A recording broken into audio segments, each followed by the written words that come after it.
নির্বাচনের জন্য একদম অস্থির হবেন না।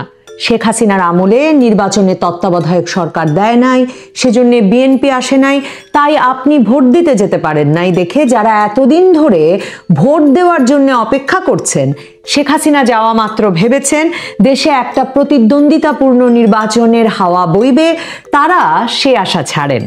বাংলাদেশে খুব সহসা আগামী 1-1.5 বছরের মধ্যে নির্বাচন অনুষ্ঠানের কোনো ইরাদা বা সদিচ্ছা যে ইউনূস সরকার বা তাদের গড়া রাজনৈতিক দলের নাই, সেটা শুক্রবার শেখ হাসিনার সরকার পতন আন্দোলনে নেতৃত্ব দেওয়া শিক্ষার্থীদের নতুন দল জাতীয় নাগরিক পার্টি, ইংরেজিতে যেটাকে ন্যাশনাল সিটিজেন পার্টি আর সংক্ষেপে এনসিপি বলা হচ্ছে, তাদের আত্মপ্রকাশের দিনেই তারা পরিষ্কার করে দিয়েছে। মনে রাখতে হবে এই রাজনৈতিক দলটি কিন্তু এখন সরকারে আছে। আত্মপ্রকাশের দিন ক্ষমতাসীন সরকারের এই নতুন দল পরিষ্কার করেছে সেই ক্ষমতা থেকে নেমে সহসা নির্বাচনের দিকে যাওয়ার মতো বোকামি করার কোনো ইচ্ছা তাদের নেই। জাতীয় সংসদ নির্বাচন নিয়ে কোনো কথা এই নতুন দল তাই বলে নাই, তবে সাধারণের জন্য বোঝা প্রায় অসম্ভব এমন ভাষায় আর কি কি করতে চায় তারা এ বিষয়ে একটা তালিকা তুলে ধরেছে তারা মানিক মিয়া অ্যাভিনিউয়ে আয়োজিত বিশাল ইভেন্টে। নতুন দলের নতুন নেতা শেখ হাসিনার পদত্যাগের দাবিতে এক দফা এক দাবি দেওয়া এবং পরবর্তীতে মন্ত্রিত্ব করে সারা দেশে পরিচিত পাওয়া ছাত্রনেতা নাহিদ ইসলাম বলেছেন তারা চান সেকেন্ড রিপাবলিকের বাস্তবায়ন এবং তারা চান সেকেন্ড রিপাবলিক প্রতিষ্ঠার জন্য গণপরিষদ নির্বাচনের মাধ্যমে একটা নতুন সংবিধান প্রণয়ন করতে। বুঝতেই পারছেন বিএনপি যতই নির্বাচনের রোডম্যাপ দাবি তুলে অস্থির হয়ে উঠুক না কেন, কিংবা আপনি যতই ভাবতে থাকুন না কেন যে একটা নির্বাচনের দিকে হেঁটে রাজনৈতিক সরকার আসার প্রক্রিয়াটা ত্বরান্বিত করলে বোধহয় দেশটায় অস্থিরতা অশান্তি কমতে শুরু করবে, সেসব আশায় গুড়ে বালি। নির্বাচনের কোনো ইচ্ছা ইউনূস সরকার বা তাদের গড়া এই রাজনৈতিক দলের নাই, বরং সেকেন্ড রিপাবলিক, গণপরিষদ নির্বাচন, নতুন সংবিধান এ ধরনের প্রায় অবদ্ধ, অবাস্তব, অনর্থক বড় বড় পাকা পাকা কথা বলতে বলতে এরা এখন বছরের পর বছর কাটিয়ে দেবেন। কাজেই নির্বাচন না সংস্কার, আসেন সবাই একসাথে গলা মিলিয়ে বলি সংস্কার। সংস্কার। বাংলাদেশে বর্তমানে ক্ষমতাসীন অন্তর্বর্তীকালীন সরকারের নতুন দল বলে দিয়েছে নতুন স্বাধীনতা একটা সরকার পতন করে আরেকটি সরকার বসানোর জন্যই ঘটেনি।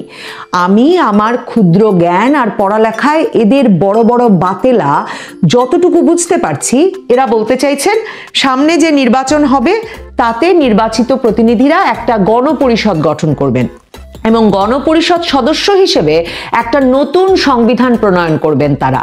সেই সংবিধানের মাধ্যমে নতুন শাসন ব্যবস্থা প্রণয়ন করা হবে। এখন বাংলাদেশের রাজনৈতিক দলগুলো ঐকমত্যের ভিত্তিতে কবে গণপরিষদ নির্বাচনে রাজি হবে, সেই গণপরিষদ নির্বাচনের মাধ্যমে কি ধরনের নতুন সংবিধান প্রণয়ন করা হবে, এ ধরনের কোনো স্পষ্ট ধারণা তারা 7 মাসেও দিতে পারেন নাই, শুক্রবারের ইভেন্টেও দেন নাই। এই পুরো প্রক্রিয়ায় হুজুরদের আসলে কত সময় নেওয়ার ইচ্ছা, কত বছর ক্ষমতায় থাকলে তারা দেশটাকে একদম নতুন করে তাদের মন মতো গড়ে নিতে পারবেন, এই প্রশ্নগুলোরও কোনো উত্তর পাওয়া যায় নাই সারা বাংলাদেশের সকল সংবাদ মাধ্যমের সকল মনোযোগের কেন্দ্রে থাকা ক্ষমতাসীন সরকারের এই রাজনৈতিক দল গঠনের অনুষ্ঠান থেকে। দেখুন, আমি যেমনটা বরাবর বলে এসেছি, নির্বাচনের কোনো তাড়া এই সরকারের নেই। আপনাদের মনে করাই 2007 সালে ডক্টর ইউনূস সেবার সেনাপ্রধান মুইনুল আহমেদের আমন্ত্রণে তত্ত্বাবধায়ক সরকারের প্রধান হতে রাজি হন নাই এর স্বল্প মেয়াদের কারণে। মুইনুল আহমেদ নিজে তার স্মৃতিচারণমূলক গ্রন্থে এই কথা লিখেছেন লেখক গবেষক মহিউদ্দিন আহমেদ তার বইয়ে আরো একাধিক সেনা কর্মকর্তার বরাত দিয়ে। বাংলাদেশের সংস্কারে আরো দীর্ঘ সময় সেবা দিতে তিনি আগ্রহী বলেই সে সময় তিনি রাজনৈতিক দল গড়ার চেষ্টা করেছিলেন, সে কথাও লিখেছেন মইনুল আহমেদ। এবার অনেক গুছিয়ে এসেছেন ডক্টর ইউনূস। ব্রিটিশ পত্রিকা ফিনান্সিয়াল টাইমসের সাংবাদিক গিডিয়ন রাকমানকে দেওয়া পডকাস্টের সাক্ষাৎকারে ডক্টর ইউনূস নিজে বলেছেন ছাত্রদের তিনি আগেই বলেছেন তিনি প্রধান উপদেষ্টা হতে রাজি, কিন্তু সংস্কার করতে দিতে হবে ওনাকে। আর এও বলেছেন নিজ মুখেই যে উনি ছাত্রদের দল গড়তে বলেছেন। সে সাক্ষাৎকারের শেষে ফিনান্সিয়াল টাইমসের সঙ্গে 80 বছর বয়সী ডক্টর ইউনূস 25 বছর পরের বাংলাদেশকে নিয়ে তার পরিকল্পনার কথাও বলেছেন, যেখানে বঙ্গোপসাগরের দীর্ঘ সমুদ্র সৈকতে তিনি আরো অনেক বন্দর তৈরির পরিকল্পনার কথা বলছেন। নেপালের জলবিদ্যুতের সম্ভাবনা কাজে লাগিয়ে বাংলাদেশ, ভারতের পূর্বাঞ্চল, নেপাল, ভুটান মিলিয়ে একটা জ্বালানি সম্ভাবনাময় অর্থনৈতিক অঞ্চল তৈরির স্বপ্নের কথা বলছেন। ভুলে যাবেন না, আমেরিকা যে এখানে রেজিম চেঞ্জ বা পলিটিক্যাল ল্যান্ডস্কেপ স্ট্রেংথেন বা পট পরিবর্তন করতে বিপুল পরিমাণ অর্থ খরচ করেছে, সে কথা এরই মধ্যে দুবার বাংলাদেশ নাম উল্লেখ করে বলে ফেলেছেন প্রেসিডেন্ট ট্রাম্প। সেই অ্যাসাইনমেন্টটা কি ছিল? আমেরিকা তথাকথিত গণতন্ত্রের জন্য সরকার পরিবর্তনে দেশীয় চরদের পেছনে অর্থ খরচ করে সরকার বদলায় বটে, কিন্তু কোথাও তাতে তারা জনগণের ভোটের অধিকার বা গণতন্ত্র এনে দিতে পেরেছে সে উদাহরণ কিন্তু নেই। তবে যে দেশেই তারা সরকার পরিবর্তন কিংবা পলিটিক্যাল ল্যান্ডস্কেপ পরিবর্তন অথবা স্ট্রেংথেন করতে পয়সাপাতি ডলার খরচ করেছে, ওইসব দেশে দীর্ঘমেয়াদী কোনো বাণিজ্যিক সুবিধা, সাধারণত বড় ধরনের কোনো তেল, গ্যাস বা জ্বালানি ডিল পাওয়া অথবা আঞ্চলিক সামরিক সুবিধা পাওয়া, ধরুন আঞ্চলিকভাবে অত্যন্ত স্পর্শকাতর জায়গায় সামরিক ঘাঁটি বানানো কিংবা কোনো বন্দর তৈরি বা ব্যবস্থাপনার জায়গা পাওয়া কিংবা শান্তি রক্ষার নামে একরকম সেনা অবস্থান নিশ্চিত করা কিংবা ক্রমাগতভাবে অস্ত্র বিক্রির ব্যবস্থা করা, ওই পুরো অঞ্চলে কর্তৃত্ব স্থাপনের ইতিহাস তারা বারবার তৈরি করেছে। কাজে অপেক্ষা করতে হবে আমেরিকার অ্যাসাইনমেন্টের শেষ পর্বটা বোঝার জন্যেও। ফিরে যাই ক্ষমতাসীনদের নতুন দল এনসিপির দেওয়া সেকেন্ড রিপাবলিকের ধারণায়। এটা মূলত এসেছে ফরাসি বিপ্লব থেকে। এর মাধ্যমে বোঝানো হয় যে কোনো দেশে আগের শাসন ব্যবস্থার আমূল পরিবর্তন করে নতুন শাসন কাঠামো বা ব্যবস্থাপনা স্থাপন করা। বিপ্লব বা অভ্যুত্থান সহ নানাভাবে এরকম পরিবর্তন আসতে পারে। ফ্রান্স রাজতন্ত্রের অধীন ছিল। 1789 থেকে 1799 সাল পর্যন্ত ফরাসি বিপ্লব চলে। এর মধ্য দিয়ে সে সময় রাজতন্ত্রের পতন ঘটে। আর বিপ্লব চলার মধ্যেই 1792 সালে ফ্রান্সে প্রথম রিপাবলিক ঘোষণা করা হয়েছিল। ফ্রান্সে 1804 সাল পর্যন্ত সেই প্রথম রিপাবলিক বা ফার্স্ট রিপাবলিক টিকেছিল। এরপর আবার রাজতন্ত্র শুরু হয়। এ পর্ব চলে 1848 সাল পর্যন্ত। এরপর ফ্রান্সে দ্বিতীয় রিপাবলিক বা সেকেন্ড রিপাবলিক, নাহিদ ইসলামরা যার কথা বলছেন, তা ঘোষণা করা হয়। দফায় দফায় শাসন ব্যবস্থা বদলে ফ্রান্সে এখন চলছে পঞ্চম রিপাবলিক। এখন দেখেন আপনারা যা ভালো মনে করেন। নতুন বাংলাদেশের জন্যে আমাদের হাতে ফরাসি বিপ্লবের সময়কালের মতো 50-60 বছর আছে কিনা কে জানে। আমার একটু তাড়া আছে, কারণ বর্তমান গড় আয়ুর হিসাব যা বলে তাতে অমরত্বের ওষুধ না পাওয়া গেলে আমার আর বোধহয় নতুন বাংলাদেশ দেখে যাওয়া হবে। এনসিপির আত্মপ্রকাশ, ছাত্রদের যে দল গতকাল গঠিত হয়েছে।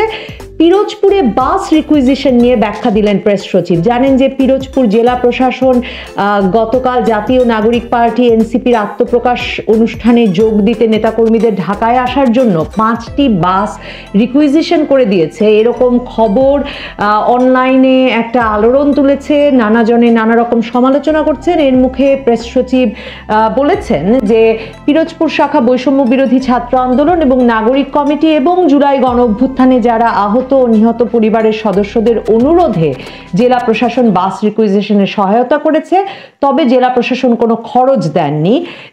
এবং প্রেস সচিব শফিকুল আলম এক্ষেত্রে বলেন যে এক্ষেত্রে অন্তর্বর্তী সরকার এই বাস রিকুইজিশন করতে সহায়তা করেছে। সরকারকে উদ্দেশ্য করে যে এমন কথা বলা হচ্ছে, তিনি বলেন, আমি এখানে দ্ব্যর্থ কণ্ঠে বলবো, এখানে অন্তর্বর্তী সরকারের কোনো ভূমিকা নেই।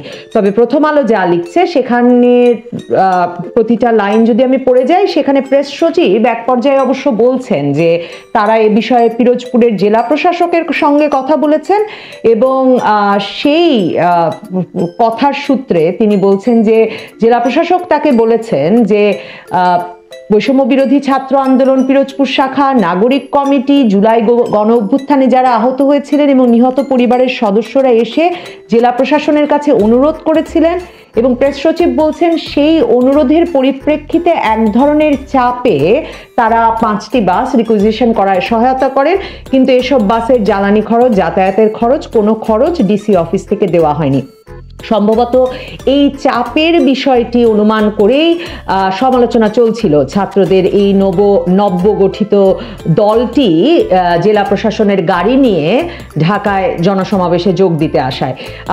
এছাড়া প্রথম আলোতে শিরোনাম রয়েছে এই এনসিপির বিষয়টি নিয়েই, সেকেন্ড রিপাবলিক বলতে কি বোঝাতে চাইছে জাতীয় নাগরিক কমিটি, এই শিরোনামও রয়েছে প্রথম আলোতে। আমি বণিক বার্তায় যাই। আজকে আসলে এই সময়টায় আমি যখন অনলাইন পত্রিকা দেখছি, প্রতিটি পত্রিকার শিরোনামে খুব স্বাভাবিকভাবে প্রধান খবর রমজান মাসের চাঁদ দেখা গেছে, কাল থেকে রোজা, 2 তারিখ থেকে রোজা শুরু হচ্ছে এবং এই খবরটি প্রধান খবর হিসেবে বণিক বার্তার অনলাইন সংস্করণে এখন আছে। এছাড়া স্বর্ণের মূল্য আবারও কমলো, এটি আছে। এছাড়া শফিকুল আলম প্রেস সচিব, প্রধান উপদেষ্টা, তিনি বলেছেন গত রমজানের তুলনায় খাদ্যপণ্যের দাম সহনীয় পর্যায়ে রয়েছে। এটা যখন বণিক বার্তার অনলাইন সংস্করণে দেখছি, তার ঠিক নিচেই দেখছি রমজানের বাজারে আগের বছরের তুলনায় ছোলার দাম বেড়েছে 15%, এই খবরটি। এবং এর পাশাপাশি দেখছি সুলভ মূল্যে দুধ, ডিম, মাংস বিক্রি কার্যক্রম উদ্বোধন, রাজধানীর 25টি স্থানে পয়লা রমজান থেকে মিলবে পণ্য, এই ছবি এবং দিয়ে খবর ছেপেছে বণিক বার্তা। ফরিদা আক্তার উপদেষ্টা, তার ছবি রয়েছে সেই বিক্রি কার্যক্রম উদ্বোধনের। আমার দেশ পত্রিকার অনলাইন শিরোনাম দেখছি ডেইলি আমারদেশ.com, সেখানে প্রধান শিরোনাম দেশবাসীকে রমজানের শুভেচ্ছা প্রধান উপদেষ্টা, সেটি যেমন আছে, এর পাশাপাশি গুরুত্বপূর্ণ খবর আছে বিএসএফ এর গুলিতে ফের বাংলাদেশি যুবক নিহত এবং একটি ভিডিও রিপোর্ট আছে ডেইলি আমারদেশ.com এর এই পাতায়। এবং এর পাশাপাশি আমার দেশ লিখছে দহগ্রাম সীমান্তে আবারও কাঁটাতারের বেড়া দিল বিএসএফ। এই দুটো খবর দেখতে পাচ্ছি আমার দেশ পত্রিকায়। আমার দেশে খবর আছে রমজানে ইফতারের জন্য মেট্রো রেল স্টেশনের প্ল্যাটফর্ম ও ট্রেনে পানি পরিবহন করা যাবে এবং মেট্রো রেল পরিচালনাকারী প্রতিষ্ঠান বলেছে যে ইফতারের জন্য পানি পরিবহন করা যাবে এবং শুধুমাত্র 250 মিলিলিটার পানির বোতল বহন করা যাবে এবং সেটা যেন সতর্কতার সঙ্গে করা হয়। কিন্তু এই সময় ইফতারের কথা মাথায় রেখে মেট্রো রেল এই সুযোগটি দিয়েছে, এই ব্যবস্থাটি, এই অনুমোদনটি দিয়েছে, সেই খবরটিও আমার দেশ পত্রিকা লিখছে। ডেইলি স্টার পত্রিকা, সেই ডেইলি স্টার পত্রিকায় যাচ্ছি। দ্য ডেইলি স্টারের একটা মন্তব্য প্রতিবেদন আছে, অ্যানালিসিস আছে, বিশ্লেষণ আছে। What does high default loan mean for the economy, মানে অর্থনীতির জন্য বড় ধরনের খেলাপি ঋণ কি অর্থ বহন করে তা নিয়ে একটা বিশ্লেষণ আছে। ডেইলি স্টার লিখছে food prices show mixed trends this Ramadan. 2024-এর রামাদানের সঙ্গে তুলনা করে ডেইলি স্টার একটা রিপোর্ট ছেপেছে এবং সেখানে তারা লিখছে যে several essential goods remain cheaper but concerns remain over volatility in the market, মানে অনেক রকম নিত্য প্রয়োজনীয় দ্রব্য এবছর 2024-এর তুলনায় ডেইলি স্টার লিখছে কম মূল্যে পাওয়া যাচ্ছে 2024-এর রমজানের তুলনায়। কিন্তু এই যে মানে নিত্যপণ্যের বাজারের অস্থিতিশীলতা নিয়ে একটা উদ্বেগ রয়েছে, সেই খবর দিচ্ছে ডেইলি স্টার। ডেইলি স্টারে আমি এছাড়াও দেখতে পাচ্ছি স্বরাষ্ট্র উপদেষ্টা বলেছেন take action considering crime not party, দল না দেখে অপরাধ দেখে ব্যবস্থা নিতে বলেছেন স্বরাষ্ট্র উপদেষ্টা। অনেকে হয়তো ভাববেন যে অবশেষে তিনি এমন একটি কথা বললেন, কাজে কি হয় সেটা দেখবার জন্য তো নিশ্চয়ই অপেক্ষা করতে হবে। ডেইলি স্টার পত্রিকায় একটা খবর দেখতে পাচ্ছি যে তারা লিখছে সালাউদ্দিন আহমেদ, বিএনপির স্থায়ী কমিটির সদস্য সালাউদ্দিন আহমেদ, তিনি বলেছেন যে যদি অন্তর্বর্তীকালীন সরকার এই মাসের মধ্যে মানে মার্চ মাসের মধ্যে জাতীয় নির্বাচনের একটা রোড ম্যাপ দিতে না পারে, তাহলে democratic political parties will take political action on the matter. মানে রাজনৈতিক দলগুলোকে রাজনৈতিক ব্যবস্থা তাহলে গ্রহণ করতে হবে। এবং সালাউদ্দিন আহমেদ এই ছাত্ররা যে দল গঠন করেছে সেই এনসিপি, তা নিয়ে তারা গণপরিষদ গঠনের কথা বলেছে, তারা সেকেন্ড রিপাবলিক এই কথা বলেছে। সেগুলো নিয়েও তিনি প্রশ্ন তুলে বলেছেন যে যারা এ ধরনের কথা এই জাতীয় নির্বাচনকে সামনে রেখে তুলছে, either they do not understand the situation, হয় তারা পরিস্থিতি বোঝে না, or are involved in conspiracy to prolong the democratic process, or অথবা এই গণতান্ত্রিক প্রক্রিয়া ব্যাহত করতে এবং দীর্ঘায়িত করতে, ব্যাহত করার প্রক্রিয়া দীর্ঘায়িত করতে তারা কোনো না কোনো ষড়যন্ত্রে লিপ্ত।